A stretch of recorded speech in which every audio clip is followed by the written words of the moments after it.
Ya mambo vipi, leo tutajifunza namna kutengeneza risiti ya mauzo kwa wafanyabiashara bure kabisa bila ya kuwa na mashine ya kuweza kutengeneza risiti kama hii inavyoonekana hapa.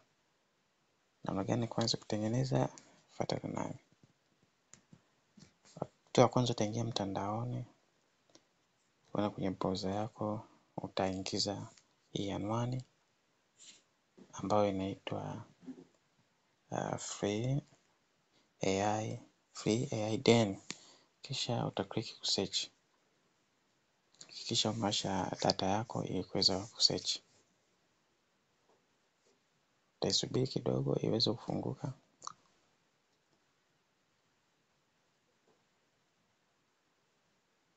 Okay, unapo mtandao unasumbua lakini itafunguka namna hii.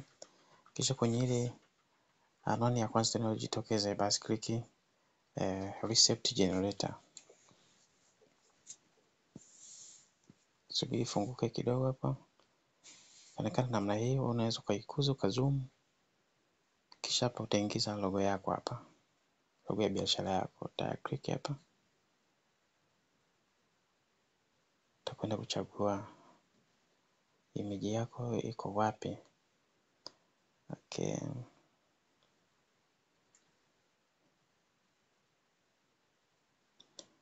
Na logo yangu iko mbali. Utaipata. Ya iko hapa. Utakliki. Ama kama hiyo sio nzuri basi tutafuta nyingine hapa. Ya tutumia labda hii hapa. Baada ya kukliki, utaweka ndani. Itafunguka kabisa hapo.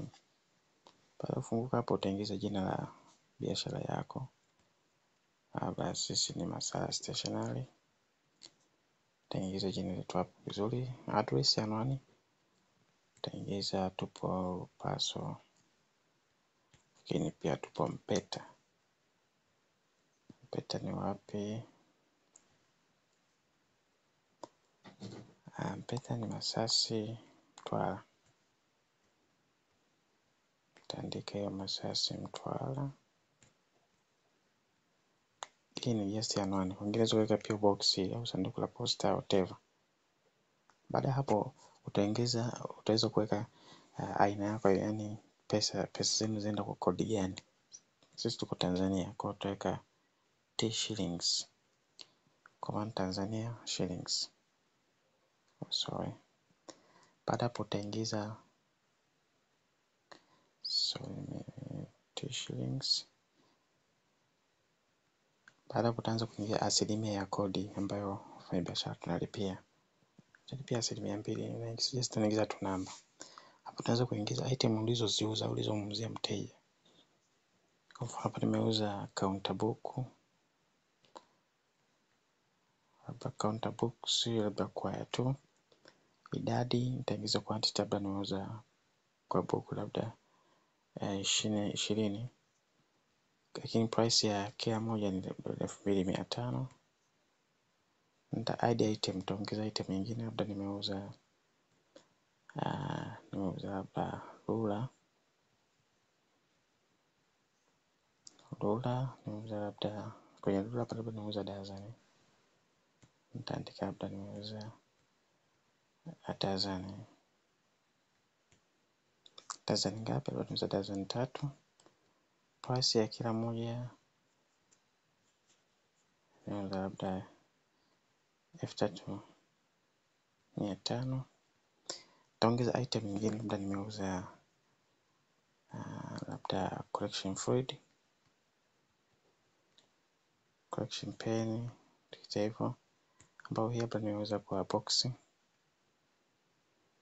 au dazani. Labda tumeuza labda dazani 2. Labda kwa kila mauzo ya dazani moja labda shilingi 12,000. Labda tuongeza item nyingine, tumeuza labda pen tunauza labda kwa boxi tunaweza hapa tumeuza boxi 5. Price labda tumeuza shilingi 5,500. tuongeze na item labda ya mwisho. Tumuuzia mteja labda attendance, register, tumuuza labda 6, price labda 2,200. Ukishamaliza kuweka item zako as many jinsi ulivyouza, unaweza ukaklik hapa panaandikwa generate receipt. Utaklik hapo na automatic itakuwa imeainishwa vizuri kabisa hapa, na itakuletea hizi barcode na logo yako pia ya biashara yako itakuja pale juu. Itakupa total, mfano uliuza counter box hiyo, itakupa total yake. Uliuza collection pen hapa, uliuza box hapa, register. Lakini nashauri tu pia hapa kuandika kwa ufupi ili kuifanya iwe nadhifu, sio uandike maneno marefu, itakuwa ni sentence kubwa ambayo itafanya maneno mengine yakatwe mbele.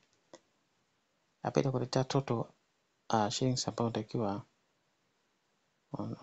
wewe utakayobaki nayo ni hiyo, lakini tax ukilipa tax itakuwa 2,430, na total kabisa utakuwa umeuza shilingi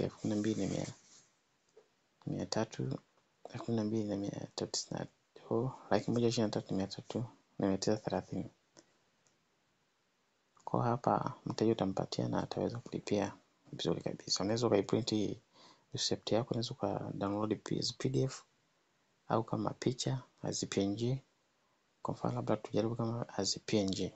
Click pale as PNG, basi utaweza kuidownload as PNG.